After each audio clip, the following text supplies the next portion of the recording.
네, 시청자 여러분 안녕하십니까?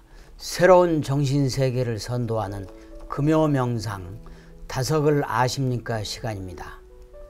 오늘 또 다석사상 연구의 김성원 선생님 스튜디오에 나오셨습니다. 선생님 반갑습니다. 안녕하십니까? 반갑습니다. 저희가 이제 야심차게 시작한 그 네 번째 시리즈가 다석사상으로 읽는 다시 읽는 요한복음 세 번째 시간인데요. 네, 그렇습니다. 지난번에 우리가 1부와 2부에 걸친 요한복음 1장 풀이를 했잖아요. 네. 회장님 혹시 주변에서 어떤 반응이 있었던가요? 그러니까 저도 그랬지만 다성님께서 그 7분 정도 걸린다는 17장 완전히 그냥 그대로 외우고 그 말은 뭐냐면 몸에 체득했다는 뜻이거든요. 그렇습니다. 네. 그런 데에 대해서 상당히 호응하는 분이 많았고 다소 낯설거나 이 거부감을 갖는 분들이 있지만 논리적으로는 크게 문제가 없는 것 같습니다. 네, 그렇습니다. 이번 저희 다석사상으로 다시 읽는 요한복음을 이제 보시면서 네. 많은 분들이 스스로에게 물음을 던지시고 고민도 하시면서 저마다의 깨달음을 찾는 시간이 되길 바라겠습니다. 예, 그럼 오늘 또 이제 본격적으로 시작하겠습니다. 오늘은 요한복음 2장의 풀이를 해보겠습니다.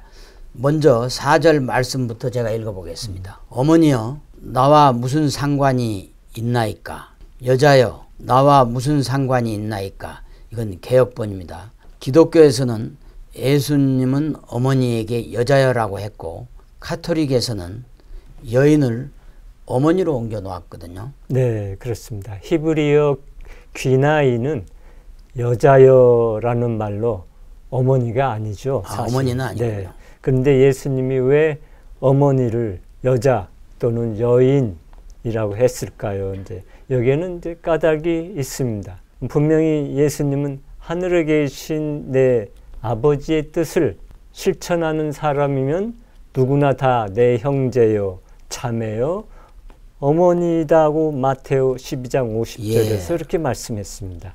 이 말씀은 예수님은 혈연을 초월했다는 뜻이죠. 기독교에서는 예수님을 다윗의 자손으로 족보를 만들었잖아요. 네. 그러나 예수님은 그런 족보가 없고 네. 또 혈연에 매여 있지도 않았던 것이죠. 그렇죠. 그것은 이제 부처님과 똑같은 입장입니다. 그렇죠. 네, 부처님도 이제 득도를 하시고 카필라 성으로 돌아와서 바리떼를 들고 이제 밥을 빌어 먹고 있는데 아버지 이제 정반왕이 와서 석가족에는 거지란 없었다. 왜 밥을 빌어 집안 망신을 시키느냐고 이렇게 부처님한테 말하니까 부처님이 대답하기를 저는 석가족이 아닙니다. 라고 이렇게 말을 했어요. 그러면서 저는 붓다족이랍니다. 붓다족입니다. 라고 했죠. 그러니까 이렇게 예수님과 부처님이 혈연을, 가족관계를 모두 다 초월하였담을 이제 보여주는 장면이죠. 이제 그러므로 예수님은 하나님의 이제 아들이 되신 거고 또 부처님은 니르바나님의 아들이 된 거죠. 된 겁니다. 네, 다음에는 요한복음 2장 7절을 보겠습니다. 7절에는 항아리에 물을 채워라. 9절에는 연회장은 물로 된 포도주를 맛보고라는 말씀이 나옵니다. 여기에서 예수님이 물로 포도주를 만드는 장면이 나오는데요. 이런 이적 기사를 과연 21세기 과학 문명 속에서 어디까지 믿어야 되는지 이게 또 일반 신도들이 상당히 어려워하는 것 같습니다. 또 이걸 통해서 일부 사교에서는 기적이라고 해서 이걸 가지고 믿음으로 연결시키려고 하는 것 같은데 참 위험한 생각 아닐까요? 그렇습니다. 예, 예수님은 이제 농부들의 밭 가는 이야기, 또 씨 뿌리는 이야기, 또 수확하는 이야기처럼 맹물같이 참 담담한 이야기들을 심오한 깨우침을 주는 형이상의 술로 이제 만드셨죠. 그러면서 새 술은 새 부대에 넣어야 한다고도 이제 선포하셨어요. 그렇죠. 그러니까 예수님은 갈릴리 가나의 잔치집에서만 맹물을 포도주로 만든 것이 아니라 사실은 공생애 동안 줄곧 맹물 같은 그런 사실로 포도주 같은 말씀을 만들어 사람들을 이제 다 취하게 하는 거예요. 예, 심치게 했다는 비유법이죠. 비유법. 그렇습니다. 예. 그래서 이와 관련된 이제 다성님의 애제자 박용호 선생님의 멋진 증언이 있어 소개해드리고 싶습니다. 예수는 맹물로 포도주를 만들었다고 아니할 수 없다. 그 맹물로 만든 포도주를 이 사람도 마시고 취했으니 이 이상 무슨 증거가 필요하겠는가. 그리고 이제 예수님은 하늘나라는 어느 임금이 자기 아들의 혼인잔치를 베푼 것에 비길 수 있다라고 마테오 22장 2절에서 그렇게 혼인잔치 비유를 하셨습니다. 예. 그러니까 다성님도 우리가 이 세상에 온 것은 잔치에 온 것이라는 말씀을 남겼습니다. 이 지구 위의 잔치에 다녀간 것은 너나 다름없이 미련을 갖지 말아야 한다. 자꾸 더 살라고 애쓰지 말아야 한다. 여기는 잠깐 잔치에 참여할 곳이지 본디 여기서 산 것도 아니요 늘 여기서 살 것도 아니다. 이 잔치만 쳐다보고 있을 수 없으니 이를 생각으로라도 좀 초월해 보자는 것이다. 이어지는 그 요한복음 말씀 함께 보겠습니다. 네. 요한복음 2장 그 14절로 16절입니다. 예수께서 성전 뜰에서 소와 양과 비둘기를 파는 장사꾼들과 환전상들이 앉아있는 것을 보시고 밧줄로 채찍을 만들어 양과 소를 모두 내쫓으시고 환전상들의 돈을 쏟아버리며 그 상을 둘러부셨다. 이것들을 거두어 가라. 다시는 내 아버지의 집을 장사하는 집으로 만들지 말라. 이스라엘 민족에게는 13살 이상인 남자들이 명절에 그 예루살렘 성전에 와가지고 제의를 치러야 된 의무가 있거든요. 그렇습니다. 일종의 총동원령 같은 것인데요. 이스라엘 민족들은 그 애굽에서 이집트에서 탈출한 그 민족적인 대실현 출애굽을 했죠. 그 기념하는 의식을 이른바 유월절 명절에 예수님이 그 유월절 그 제의를 정화시킨 거 아니겠습니까? 그렇습니다. 그러니까 여기 성전 정화 사건이라고 하죠. 네네. 그러니까 이것은 예수님이 의분을 일으킨 사건입니다. 그렇습니다. 하나님께 기도를 올려야 할 성스러운 곳에서 장사꾼들이 돈벌이의 혈안이 된 것을 보시고 의분을 일으켰다고 할 수 있습니다. 다성님은 의분에 대한 이러한 귀중한 말씀을 남기셨습니다. 의분이 있어야 한다. 우리 사회에는 도무지 의분이 없다.